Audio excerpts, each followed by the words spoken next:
शहराध्यक्षाच्या समोर नौखा उमेदवार नौका आहे का नानासाहेबांच्या तालमीत तयार झालेला महाराष्ट्र केसरी खेळणारा उमेदवार आहे हे तुम्हाला येणाऱ्या 16 तारखेला नक्कीच कळेल. तुझा जो इथला सगळा मतदारसंघ आहे तो हायली एज्युकेटेड आहे, आयटीएनस आहे. हायली एज्युकेटेड मी सुद्धा MBA. गावकी भावकीचं राजकारण, ती गावकी भावकी माझ्यासोबत मोठ्या ताकदीने उभी आहे.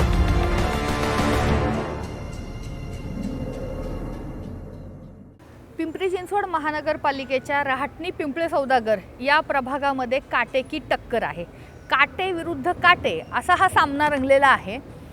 भाजपचे शहराध्यक्ष शत्रुघ्न काटे यांच्या विरोधामध्ये राष्ट्रवादीच्या अजित पवार पक्ष गटानं नौखा उमेदवार दिला. त्यामुळे ही लढत जी आहे ती इंटरेस्टिंग झालेली आहे.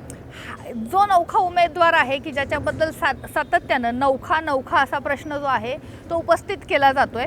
आज त्याच नौख्या उमेदवाराशी मी बोलणार आहे. त्याचं नाव आहे उमेश काटे. आसपासच्या क्षकिरण या राजकीय कार्यक्रमामध्ये मी तुझं स्वागत करते.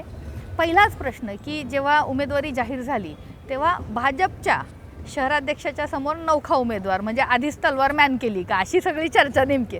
तर नेमकं काय, कशी आहे ही टक्कर, कशी आहे काटेकी टक्कर? उमेदवार नौका आहे का नानासाहेबांच्या तालमीत तयार झालेला महाराष्ट्र केसरी खेळणारा उमेदवार आहे हे तुम्हाला येणाऱ्या 16 तारखेला नक्कीच कळेल. मला सांगायला आवडेल या ठिकाणी की मी गेले 7-8 वर्ष झालं या भागात नागरिकांशी संलग्न आहे. विविध सामाजिक उपक्रम घेतो आहे. या भागातील येणाऱ्या जनरेशनच्या दृष्टिकोनातनं विविध खेळाचे कॉम्पिटिशन्स घेतो आहे आणि त्या माध्यमातून माझ्याशी दरवर्षी 6,000हून अधिक खेळाडू या भागातील, या प्रभागातील, फक्त या प्रभागातील 6,000हून अधिक खेळाडू माझ्या सर्व क्रीडा स्पर्धांमध्ये भाग घेत आहेत. त्यांच्या माध्यमातून त्यांचे पालक असतील किंवा इथं प्रत्यक्ष जे माझ्या स्पर्धा ह्या वयोगट 4 पासून ते 60, 70, 80 वयोगटापर्यंत सर्व खेळाडू माझ्या स्पर्धांमध्ये भाग घेत आहेत. मग त्यांच्या जे लहान मुलं आहेत त्यांचे पालक आणि जे मोठ्या वयोगटात खेळतात ते प्रत्यक्ष माझ्याशी व्यवस्थित संपर्कात आहेत. त्यांना माझं उद्दिष्ट, विजन माहिती आहे. येणाऱ्या काळात प्लेस्कोच्या माध्यमातून मी नक्कीच या भागातील क्रीडा संस्कृती आणखी मोठ्या स्तरावर नेणार आहे. या भागातील खेळाडूंना चांगला प्लॅटफॉर्म देणार आहे आणि माझं नक्कीच विजन आहे की उद्याच्या काळात या भागातून असे खेळाडू तयार होतील जे राज्याला, देशाला आणि आपल्या राष्ट्राला आंतरराष्ट्रीय स्तरावरती आपल्या भागाचं नाव लौकिक मिळवतील हे उद्दिष्ट ठेवून मी खेळामध्ये काम करतो आहे. तुम्ही तसंच पाहिलं असेल तर सांस्कृतिक वारसा जोपासत असताना आपल्या भारतीय संस्कृतीची आपल्या येणाऱ्या पिढीला चांगल्या पद्धतीने ओळख व्हावी यासाठी गेले 15 वर्ष माझ्या मंडळाच्या माध्यमातून नवनाथ मित्र मंडळ हे माझं मंडळ आहे महादेव मंदिरा शेजारी. त्या माध्यमातून आम्ही विविध सांस्कृतिक, सामाजिक, आरोग्य विषयक उपक्रम घेतो आहे. ज्या माध्यमातून तुम्ही पाहिलं असेल की आता चालू गेल्या वर्षी नवरात्र उत्सवात आम्ही तुळजाभवानी मंदिराची प्रतिकृती तिथे उभी केली होती. या भागातील 10,000हून अधिक नागरिकांनी तिथं प्रत्यक्ष व्हिजिट दिली आणि त्या व्हिजिटच्या माध्यमातून हे सगळं झालं. तू हे सांगतोय तुझं व्हिजन आहे. तुझा जो इथला सगळा मतदारसंघ आहे तो हायली एज्युकेटेड आहे, आयटीएनस आहे. त्यांच्या अपेक्षा खूप वेगळ्या आहेत. तर मग त्यांना सामोरं जाताना कसा विचार करतोय आणि परत तुमचं इथलं गावकी भावकीचं राजकारण? पहिल्या वाक्याला मी जास्त करेक्ट करू इच्छितो लवकर. हायली एज्युकेटेड मी सुद्धा MBA पास आउट आहे. माझं BSc कम्प्युटर शिक्षण आहे. मला या नागरिकांच्या समस्या लवकर कळतात. माझं स्वतःचं कम्प्युटर शिक्षण झालं असल्यामुळे इथं जे राहणारे ITNs आहेत त्यांना रोज त्यांच्या डेलीच्या ज्या काही समस्या आहेत त्या गोष्टींची मला जाणीव आहे. त्या समस्यांवर निराकरण करण्याचा दृष्टिकोन आहे. ते लोक काय काम करतात हे माहीत असल्यामुळं त्यांच्या समस्यांवरती काय उपाय शोधला गेला पाहिजे हे मला नक्कीच कळतं आणि या माध्यमातून मी येणाऱ्या काळात माझ्या शिक्षणाचा असेल, माझ्या नवीन जनरेशनच्या विचारांचा असेल, या भागातील नागरिकांसाठी, या प्रभागाला वेगळ्या उंचीवर नेण्यासाठी नक्कीच काम करून दाखवेल हा विश्वास मला वाटतं माझ्या नागरिकांमध्ये सुद्धा. पण मी जो दुसरा प्रश्न तुला विचारला की तुमचं गावकी भावकीचं राजकारण, गावकी भावकीच्या राजकारणात तुम्ही मला वाटतं थोडीशी ग्राउंडमध्ये माहिती घेतली गेली पाहिजे. या गावकी भावकीच्या राजकारणामध्ये माझ्या भावकीचं अस्तित्व काय आहे, माझ्या पाहुणे मंडळींचं अस्तित्व काय आहे हे मला वाटतं इथल्या गावकी भावकीतल्या सर्वच लोकांना नक्कीच माहिती आहे. आणि आज परिस्थिती वेगळी आहे. 10-15 वर्षांची अँटी इन्कम्पन्सी आहे. वैयक्तिक लक्ष स्वतःवर केंद्रित असणाऱ्या उमेदवाराच्या विरुद्ध मी उभा आहे.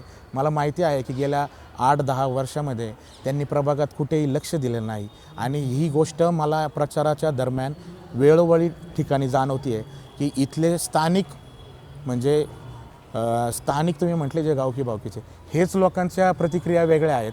तुम्ही थोडंसं जर माहिती घेतली तर मला वाटतं तुम्हाला लक्षात येईल इथली गावकी भावकी माझ्यासोबत मोठ्या ताकदीने उभी आहे आणि येणाऱ्या 16 तारखेला ते या गोष्टीचा निकाल तू जरी लावतील. म्हणत असलास की भावकी तुझ्या बाजूने, पण मी तुला तेच विचारते की भाजप इथला सत्ताधारी पक्ष आहे, गल्लीपासून दिल्लीपर्यंत भाजपची सत्ता आहे आणि त्या पक्षाचे शहराध्यक्ष तुझ्या समोर आहेत.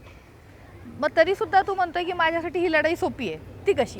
तुम्ही जर पाहिलं असेल तर गेल्या 8-9 वर्षामध्ये जे आत्ता प्रतिनिधित्व आपल्या भागाचं करता येते त्यांचा नागरिकांच्या समस्यांप्रती त्यांना कसल्याही प्रकारची जाणीव नाही, त्यांचा नागरिकांशी कनेक्ट नाही. तुम्ही जर स्थानिक नागरिकांशी चर्चा संवाद केली तर तुम्हाला लक्षात येईल की ते गेल्या 8 वर्षात कसल्याच माध्यमातून लोकांना उपस्थित नाहीत. लोकांच्या प्रश्नांवरती त्यांचा कसल्याही प्रकारचं स्टँड नाही. सोल्युशनसाठी ते माझे नेते नानासाहेब काटे यांच्याकडेच येतात, त्यांच्या जनसंपर्क कार्यालयात भेट देतात आणि याच जनसंपर्क कार्यालयातून या भागातील सर्व समस्यांचं निराकरण होतं आहे. आणि हा प्रकार तुम्ही पाहिला असेल, एक ही निवडणूक ही स्थानिक आहे. माझं म्हणणं आहे पक्ष राष्ट्रीय जरी असला तरी ही निवडणूक स्थानिक मुद्द्यांवर लढली गेली पाहिजे. स्थानिक मुद्द्यांवरती ही लढत होत असताना मला नक्कीच सांगावंसं वाटेल की केंद्रात नरेंद्र मोदी साहेब आहेत, राज्यात देवेंद्र फडणवीस साहेब आहेत आणि आज आम्ही माझे नेते अजितदादांच्या नेतृत्वाखाली युतीचा भाग आहोत. त्यामुळे आम्हाला त्याचं काही प्रेशर येण्याचं काहीच कारण नाही. ही निवडणूक नक्कीच स्थानिक मुद्द्यांवर झाली पाहिजे आणि मला नक्की विश्वास आहे की स्थानिक मुद्द्यांवरती माझे मार्गदर्शक माझे नेत्यांनी जे काम केलं आहे त्यांच्याच पावलावर पाऊल ठेवून मी माझ्या शिक्षणाचा, माझ्या नवीन जनरेशनच्या विचारांचा या भागासाठी चांगल्या नागरी समस्या सोडवणारा प्रतिनिधी म्हणून मी तुमच्या समोर असेल असं मी तुम्हाला विश्वासाने सांगतो.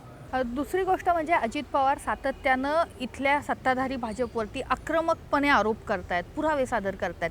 तुझ्या मतदारसंघामध्ये, तुझ्या प्रभागामधले प्रश्न जे आहेत ते नेमके काय आहेत आणि अजित पवार जे आक्रमकपणे मांडतायत तर ते जे त्या मुद्द्यांमध्ये काय तथ्य असं वाटतं, काय इथली परिस्थिती काय आहे?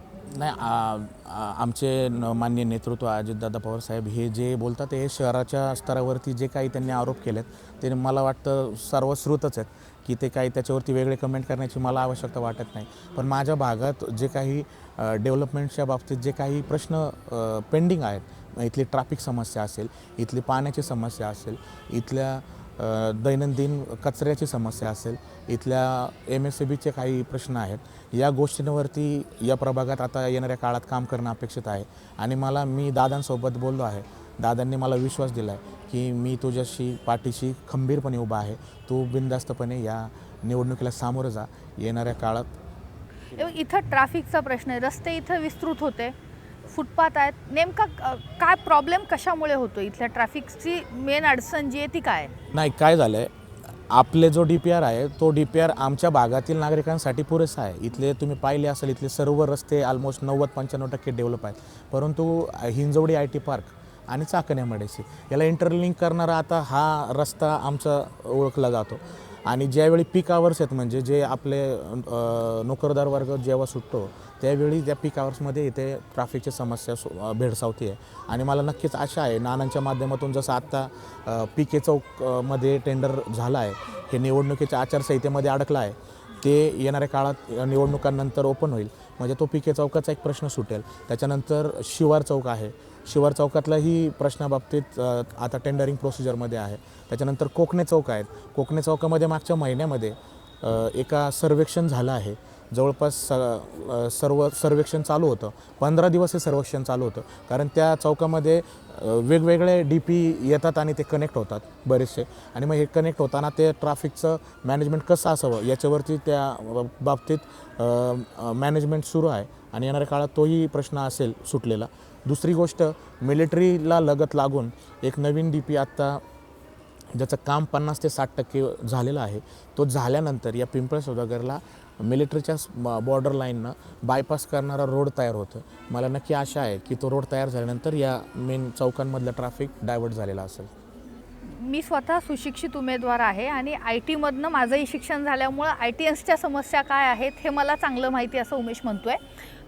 गावकी भावकीच्या राजकारणामध्ये भावकी पण आपल्यासोबत असल्याचा विश्वास किंवा दावा त्यानं व्यक्त केलेला आहे.